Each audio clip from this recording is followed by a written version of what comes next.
pull the complaint, or I will end you in this building. No. Pull the complaint, or I will end you in this building. She looked at him. No. He grabbed her arm and twisted. The bones snapped. She hit the floor. 37 people in that corridor. Not one of them moved. Not one of them spoke. They all stood there and watched a senior nurse go down with a broken arm, and they did nothing. She looked up at the man who broke it. Her voice didn't shake. You just made a significant mistake. You just made a significant mistake. He straightened his coat. He walked away. 12 meters down that corridor, a man had watched every second of it. He saw the grab. He heard the snap. He watched her hit the floor. He didn't know her. He owed her nothing. That corridor started with him not knowing her name. It did not end that way. And neither did the 6 weeks that followed. If you're new here, subscribe and hit the bell. New stories drop every week on this channel. Now, back to that corridor. His name was Ryu Haeon-sok, 38 years old. Chairman of the Ryu Consortium, 3 generations deep, built on information, silence, and the kind of patience that makes powerful men nervous.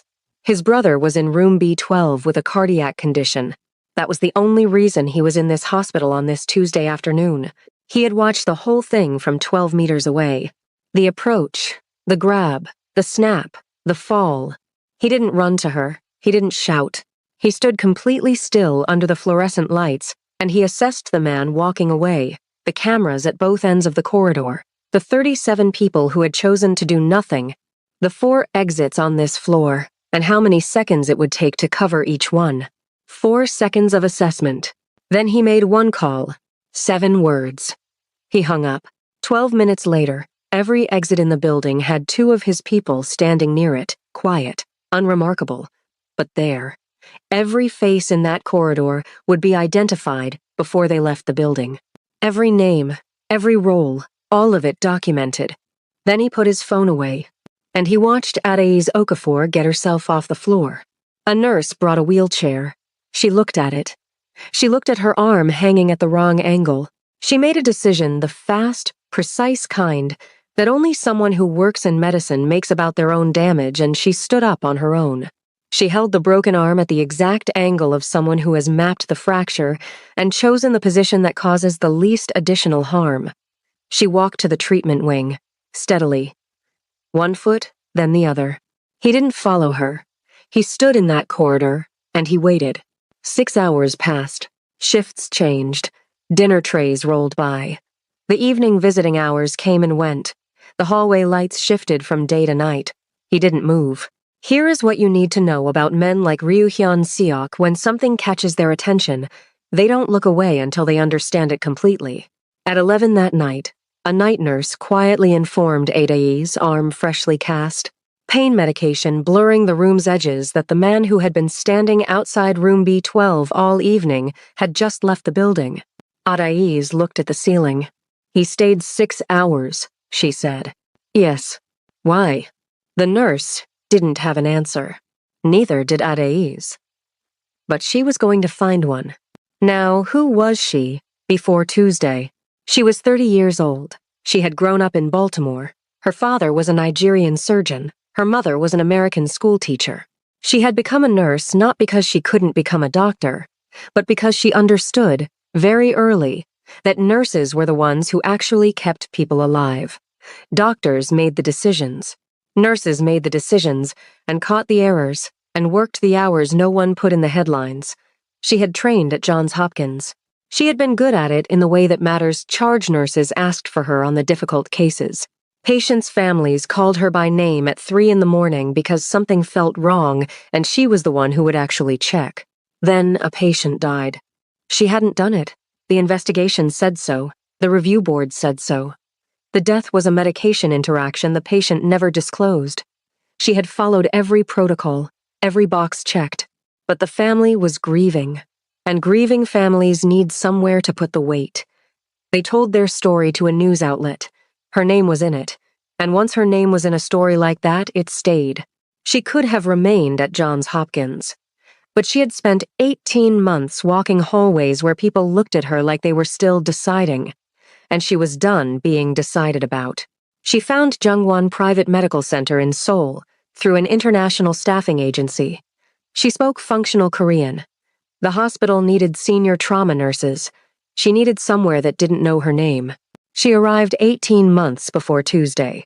The complaint against Director Cha had begun 8 months after that.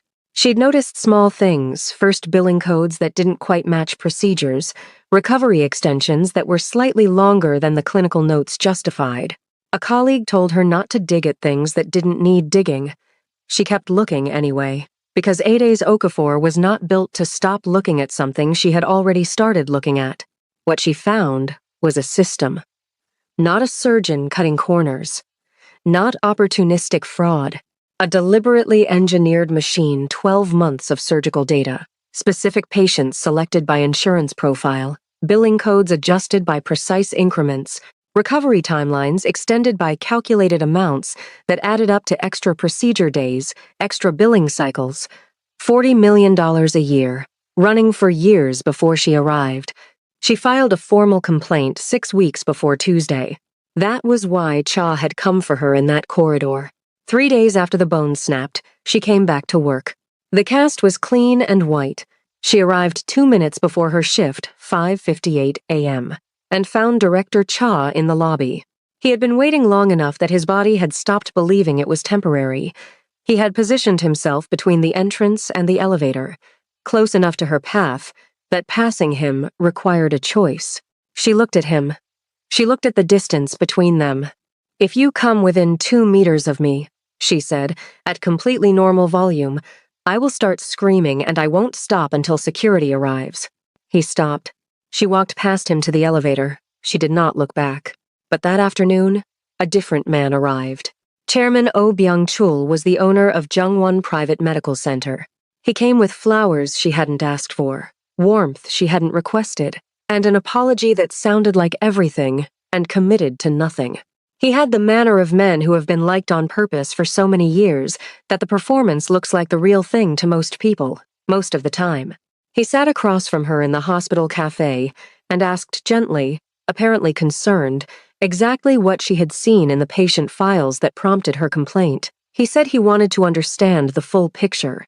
She told him just enough to seem cooperative. She withheld the specific data that mattered. She did it without thinking. The same instinct that had caught Cha's billing patterns told her that O's warmth arrived in exactly the wrong way. Genuine warmth is uneven. It surges and falls short because it comes from feeling rather than calculation. This warmth was even, pre-measured, exact. She thanked him for coming. She went back to her shift. That same afternoon, Hyun-sok passed her in the corridor. She was reviewing a chart left-handed, slower than usual, compensating with deliberate precision. He stopped. "You're back," he said. "Broken bones heal," she said without looking up. "Understaffed wards don't." The camera footage has been secured, copied before anyone thought to check the deletion protocols. She looked up. "Why are you doing this?" she said. "You don't know me." "I was 12 meters away," he said. "I could have been there in 4 seconds." "That's not an answer." "I was there," he said. "That means something to me." She looked at him for a long moment.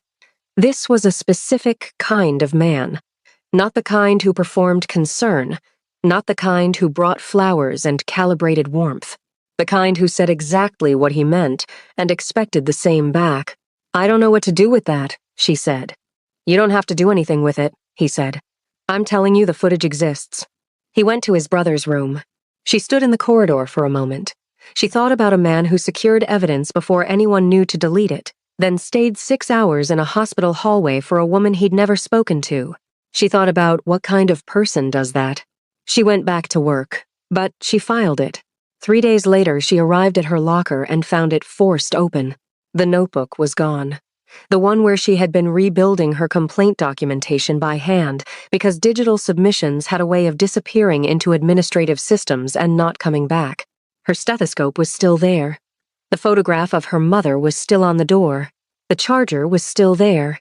Only the notebook. Targeted. Specific. Someone who knew exactly what to take. She went to security, filed a report. The locker room footage had a 20-minute gap, 11:14 to 11:34 the previous night. A technical malfunction, they said. She wrote down the exact times and the names of both officers she spoke to. Then she went to the pharmacy storage room.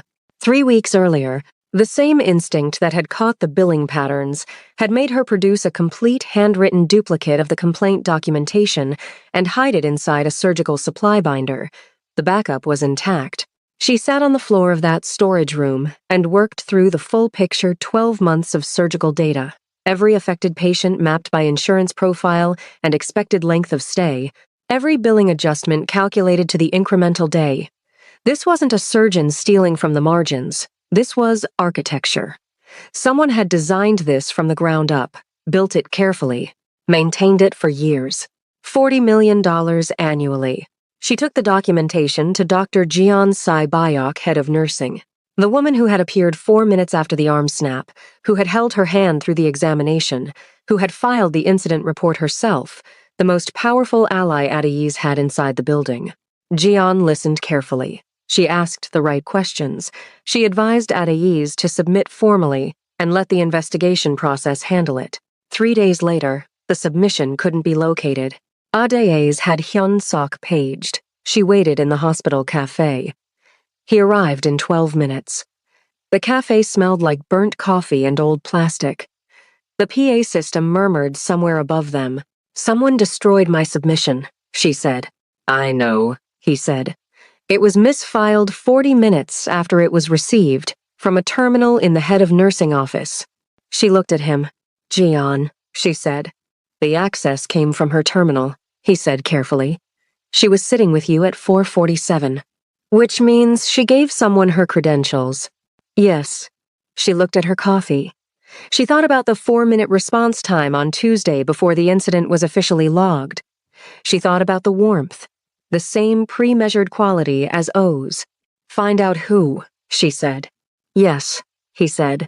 What she didn't know yet, what she was about to find out, was that the person pulling the strings was operating inside Ryu territory, and had been for 4 years, without permission, without a single conversation. That was not something men like Hyun Suk forgot. But first he took her to the rooftop. She was eating cold rice during her lunch break, looking at Seoul spread out below the hospital. He sat down nearby.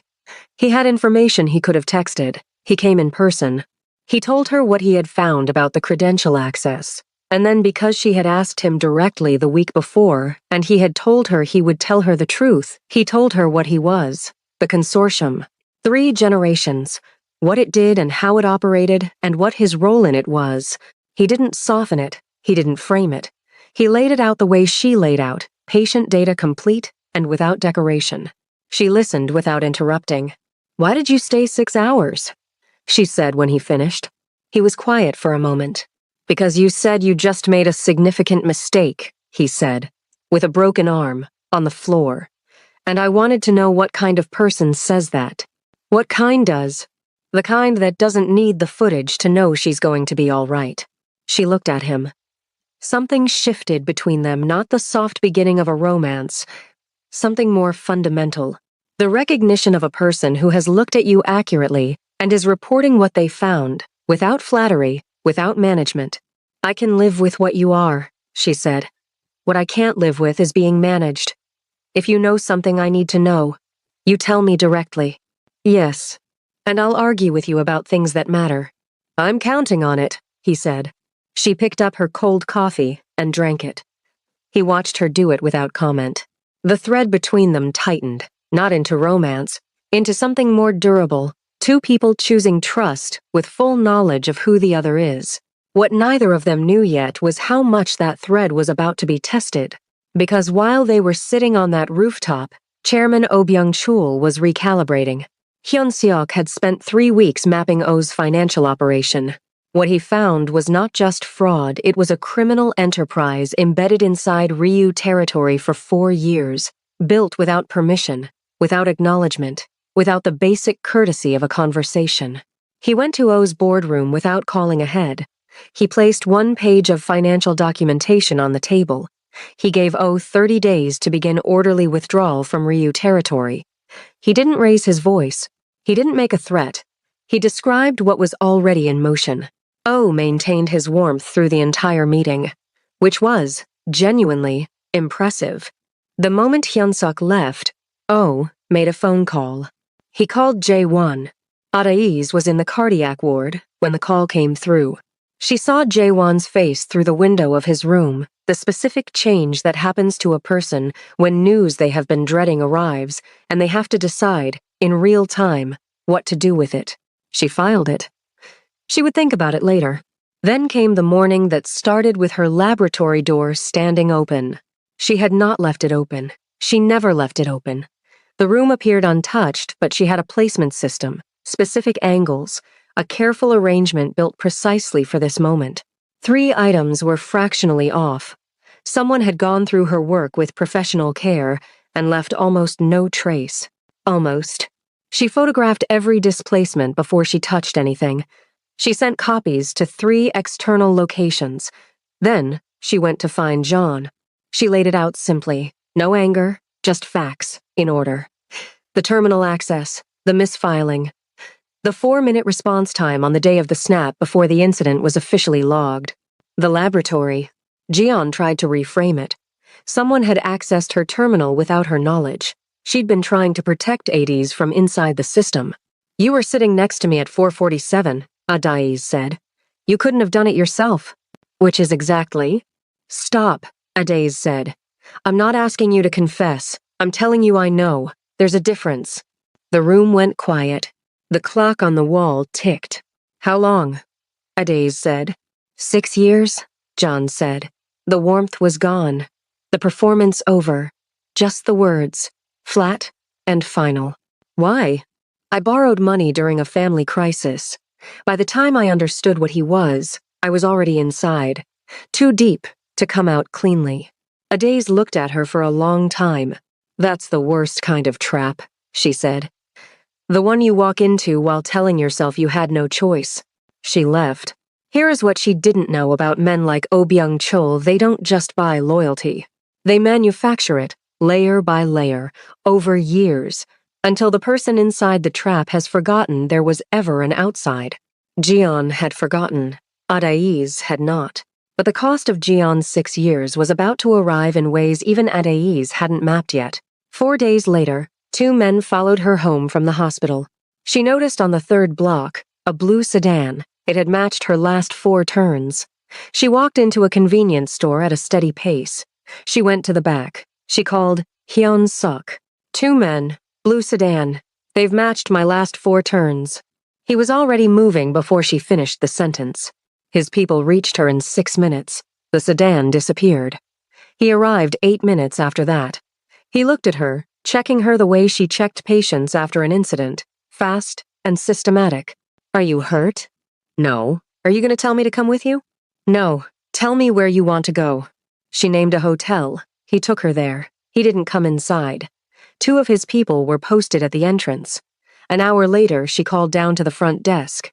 Tell the men outside there's a covered entrance on the east side, she said. It's raining.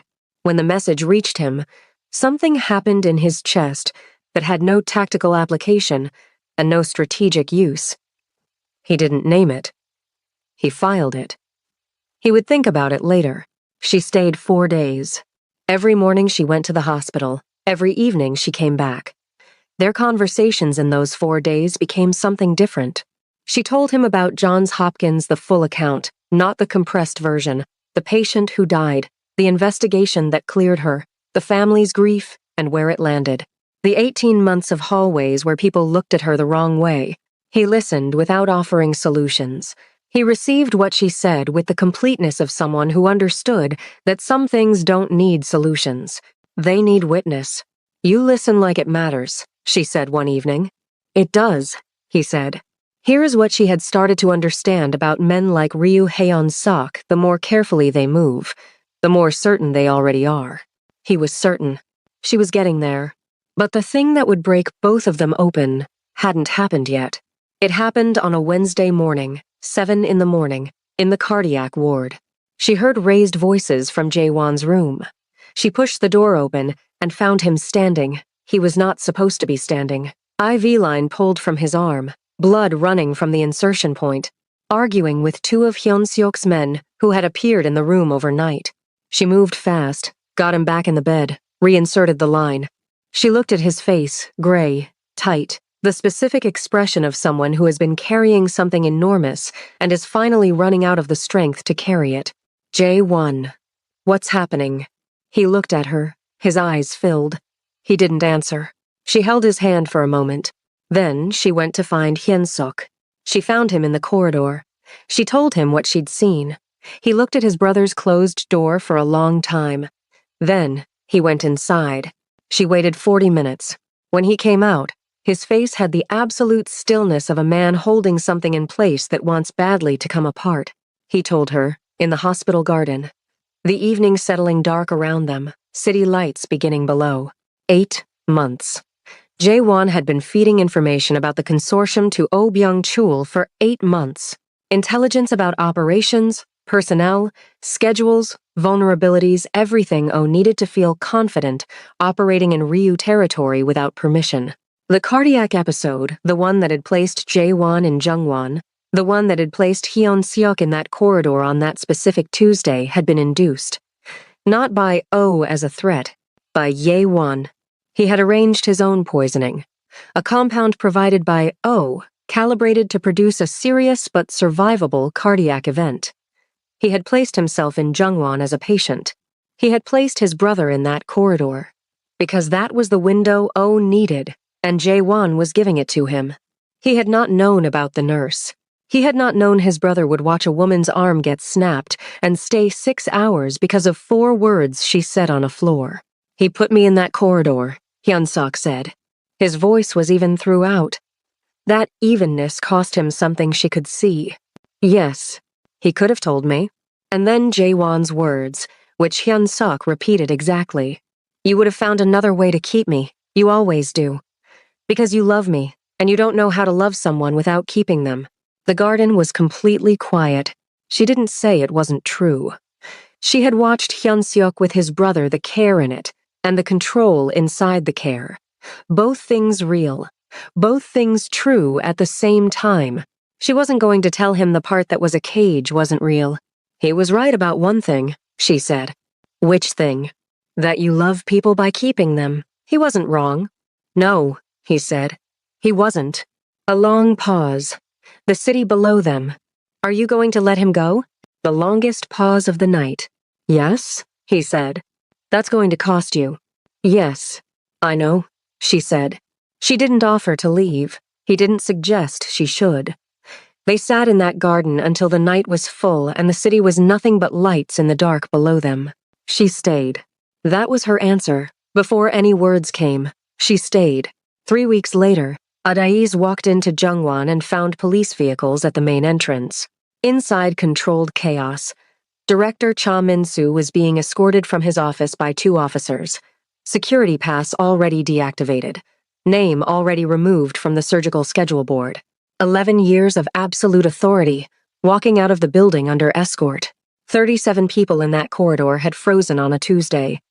Today, they were watching him leave, and nobody was covering their face. Adaiz documented it. Photographs, timestamps, the specific faces of the people who had stood in that hallway and chosen to do nothing. Then, she went to work. Cha went first. Hyun-seok had released the corridor camera footage, the footage secured before anyone thought to check the deletion protocols through a medical ethics board contact, simultaneously with Adaiz's reconstructed complaint submission. Rebuilt over 6 weeks, duplicated across 7 external locations where nobody at Jungwon could reach it. The criminal investigation opened the same morning. Auditors came in to trace the billing system. They would spend 4 months following $40 million through 11 years of records. Jeon went second. Adaiz brought Jeon's full role to the hospital board herself. The credential access, the misfiling, the laboratory. 6 years of information transfer. The financial dependency that had made her a controlled asset inside the institution, position terminated. Referred for professional review. In their final moment alone, Jeon said, I told myself I was limiting the damage from inside. Did you? Adaiz said. Sometimes. John said. Not enough. I know, Adais said. That's the worst kind of trap. Jian left. Adais watched her go. No clean satisfaction in it. Just the complicated thing that justice actually feels like. Not triumph, not relief, but the full weight of what it cost to get here. O went last, and he went from every direction at once. Regulatory bodies, board actions, financial exposure through channels Hyun-suk had been building access to for 3 weeks. The hospital placed under administrative review. O's parent corporation removed him pending investigation within 72 hours. Hyun-suk visited him once more. He sat across from O in what used to be O's boardroom mahogany table, the city visible through floor-to-ceiling glass behind them, and he described everything that was already in motion. Every channel, every door closing, every option that no longer existed. You came to tell me personally, O said. Yes. Why? Because you built a criminal enterprise inside my territory, Hyun-seok said. You need to know exactly whose territory it is, before you spend the next several years thinking about what you did. He stood. He left. Jae-won landed in Lisbon the same morning. Hyun-suk had arranged the transport, the exit documents, the financial settlement, the separation from the consortium's structure that his brother had wanted badly enough to arrange his own poisoning for. He had done it cleanly, without condition, at significant personal cost. That evening, Adais found out the full scale of what Hyun-suk had done. She found him. You didn't leave anything standing, she said. No. Was any of that legal? Some of it, he said. She looked at him for a long time. This was the moment she'd known was coming, not the idea of who he was, but the full concrete reality of what he did and how he did it. What happens to people inside your organization who betray you? She said. He understood what she was asking. She was asking about the line, about Jae-won on one side of it and everyone else on the other. Jae-won landed in Lisbon this morning, he said. I arranged the transport. She was quiet. You let him go, she said. He was right, Hyun-suk said. I love people by keeping them. He needed to go, so I let him go. That cost you? Yes. If it had been anyone else, she said, not your brother, what would have happened? He looked at her directly. Something different, he said. That's honest, she said. Yes, it is. She was quiet for a moment. The hospital around them, the city outside the window. I can live with honest, she said. I can live with who you are. What I can't live with is being managed, being protected from what's true. I know, he said. I haven't managed you once. No, she said. You haven't. Then, he said quietly. Then, she said. 3 weeks later. 6 in the morning. Jungwon Private Medical Center. Cast removed. Full mobility confirmed. She was back on full duty. She walked through the entrance and the security guard said good morning, and she said good morning back, and it was completely, unremarkably a normal morning. Jae-won's room had a new patient. His name was not on the ward board. He had sent her one message, 3 words. I'm glad you existed. She hadn't replied yet. She was thinking about what to say. The rooftop, lunch break, her food, her cold coffee, soul below her, enormous and indifferent. She heard the door. You have no reason to be here, she said without turning. No, Hyun-suk said.